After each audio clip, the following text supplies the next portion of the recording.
Today on In Search of Flavor, pizza. You know it and you love it, so why not make it at home? After our short time here together, you will be armed with the culinary knowledge to go into your kitchen and modify your oven a little bit perhaps and make a great pizza in your house. Let's go.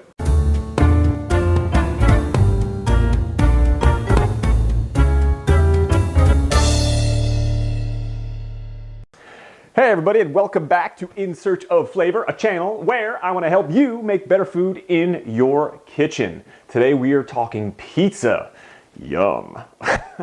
It's hard to argue that Americans don't love their pizza, with 94% of Americans ordering their pizza from the 61,000 some odd pizzerias around the country.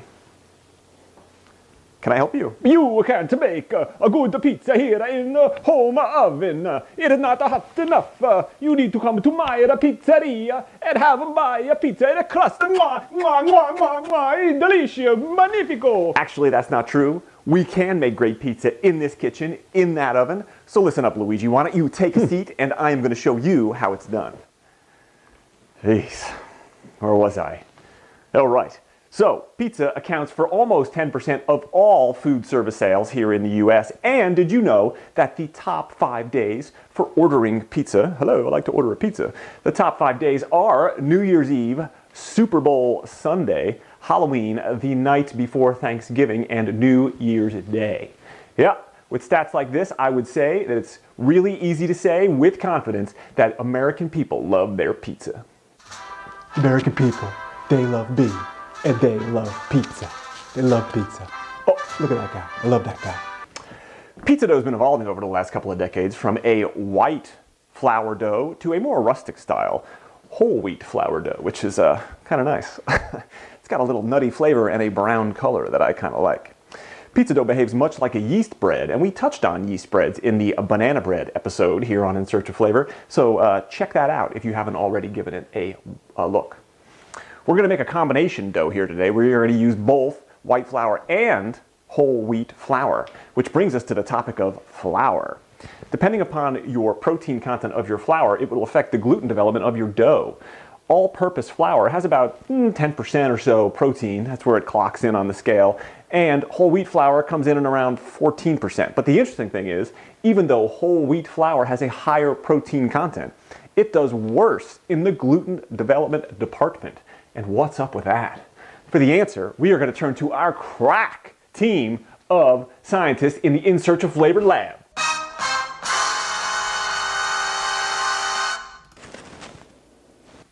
Doc?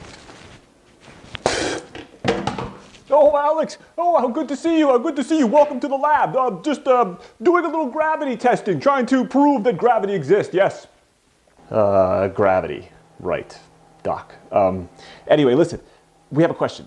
Why is it that whole wheat flour, even though it has a higher protein content, lacks in gluten development?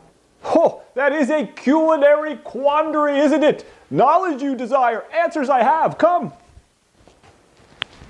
Okay, well, as you can see here, I have my little wheat berry. This little guy is made up of 3 parts: the bran, the endosperm, and the germ. When all-purpose flour is made, the germ and the bran are removed, thus leaving only the endosperm, and this makes for fine all-purpose flour. But when you are creating whole wheat flour, the germ and the bran remain. The issue is with that is that the bran is tough and fibrous, and when it is milled, it creates jagged little pieces that cut into the gluten, thus preventing good gluten formation. And the reason why, even though it has a higher protein content, it doesn't form as much gluten as all-purpose or bread flour. Ah, I see. So if we want to use whole wheat flour in our dough to get that nice flavor, how should we go about it? Yes, one simple solution would be to mix bread flour in with your whole wheat flour when you are making your dough. The higher protein content of the bread flour will offset these jagged little guys and help with your gluten formation, thus giving you a better dough. Sounds good, Doc. Anything else that we should know? One more thing, because this guy is milled with the germ contains fat. So your whole wheat flour should be stored in the freezer because it could go rancid in as little as 3 months if you keep it at room temperature. All good advice. Thanks a lot, Doc, and keep up the good work. So, armed with our new flour knowledge, let's get to putting this dough together. The first thing you want to do is whip out your stand mixer. Into the work bowl goes 322 grams of bread flour, 52 grams of whole wheat flour, 2 teaspoons of instant dry yeast, and 1/2 teaspoon of salt. Give your dry mixture a quick whisk just to combine all the ingredients nicely, and to it add 1 1/4 cups of lukewarm water. That's about 100 degrees in the temperature department. 1 tablespoon of olive oil and 1 tablespoon of honey. Go ahead and turn your stand mixer on low using your dough hook to combine. Let it knead for about 5 minutes. Once your dough is done kneading, turn it out onto a floured countertop and give it a couple of kneads with your hand until it is smooth. Divide your dough ball into 4 separate pieces, 1 for each pizza, and set aside to rise. With our dough happily rising, it's time to contemplate toppings. If this was a standard white flour crust, I would go with the tomato sauce and mozzarella topping. But considering the fact that I have a rustic whole wheat crust here, fancy, I like to go with something different. I find that the tomato and the whole wheat, they sort of clash on my palate and I don't really go for it. So what I'm going to do here today is we are going to make a garlic oil and 2 cheese topping. Let's get to it. For the topping, you will need a 1/4 cup of extra virgin olive oil, 4 garlic cloves minced, 1/2 teaspoon of pepper, ground fine, 1/2 teaspoon of dried oregano, and 1/8 teaspoon of salt. If you like a little heat, a little spice on your pizza, you can also add 1/8 teaspoon of red pepper flakes. To make the garlic oil, go ahead and add the 1/4 cup of extra virgin olive oil over medium-low heat to a saucepan of your choice. Go ahead, once it's shimmering, and add the garlic, pepper, oregano, salt, and cook until it is fragrant. Give it about 30 seconds or so and you'll smell it. You'll know when it's time to evacuate the heat and get it to a bowl to cool. While your oil is cooling and your dough is rising, let's talk about your oven. A standard home oven typically gets to 500, 550 degrees. That's about 260 degrees Celsius if that's how you roll in the temperature department. Commercial pizza ovens can get as high as 1,000 degrees. In fact, the Association for Neapolitan-Style Pizza states, A cooking surface temperatures should be about 800 degrees, with air temperatures of 905 degrees. This will result in a cook time of 60 to 90 seconds. if you try to rig your oven to reach those kind of temperatures, do me a favor and call your fire department first, because you are going to burn down your house. Knowing that we don't have a chance of getting our oven that hot, what is a home cook to do? Is it true? Do we just throw up our hands and surrender to the pizza gods and Luigi over there?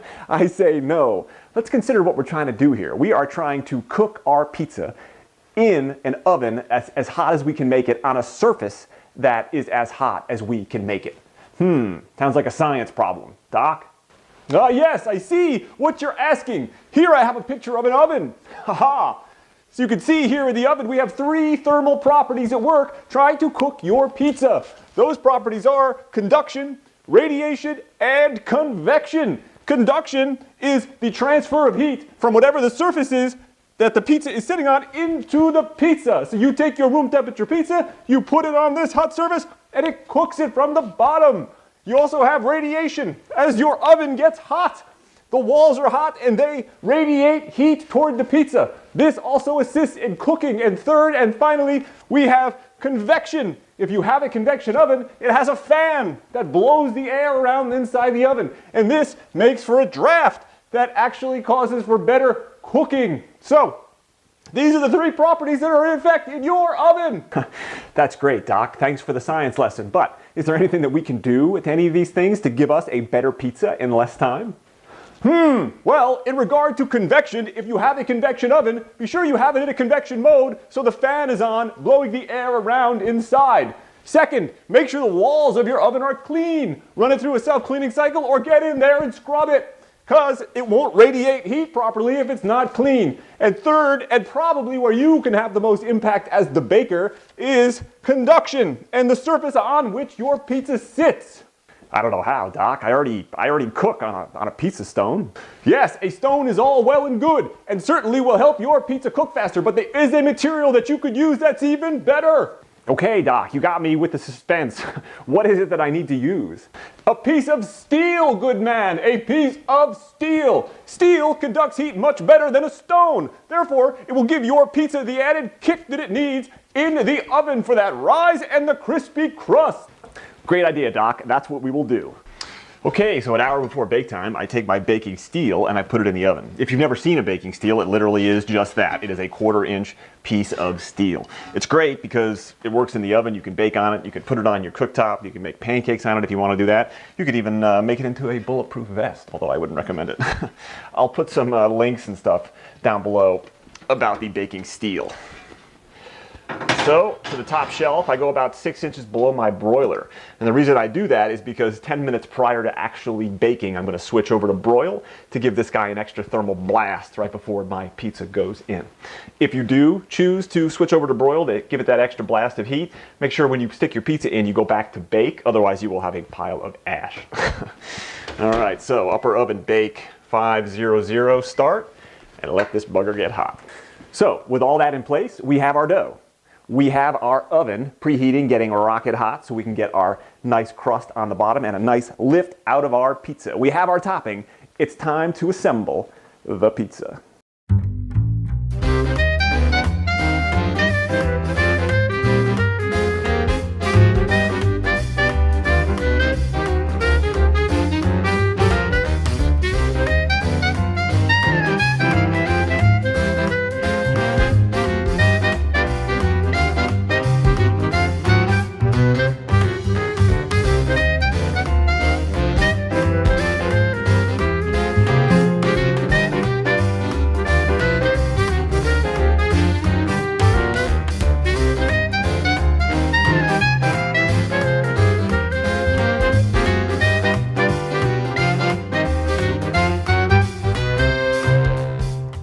Couple of minutes on the cooling rack and we are good to go.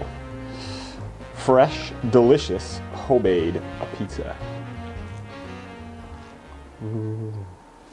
So there you have it, folks. Pizza in your kitchen. We searched for flavor today and I would say we found it in pizza. No more trudging down the road to some guy who lives above a garage who works at a pizza parlor to get your pizza. No, you make it at home and it's delicious. 3 things to keep in mind. Make your dough, give it an hour to rise. Your oven has to be rocket hot, so make sure you turn it on an hour before you bake so it's good to go. And top your pizza wisely with whatever tasty goodness suits your fancy.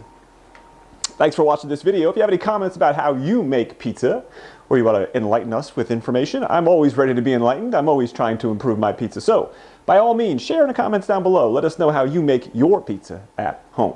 If you like this video, go ahead and give it a thumbs up. If you really liked it, why not go ahead and subscribe? Because subscribe is really what it's all about, isn't it? After all, you wouldn't want to miss any of the great videos that we have coming here on In Search of Flavor. We will have at least one a week, and I would hate for you to miss any of the goodness that you can start making in your kitchen. I'm off to get a cup of coffee, and I will see you around the interwebs. Thanks for watching. How do I look? Pretty good, right?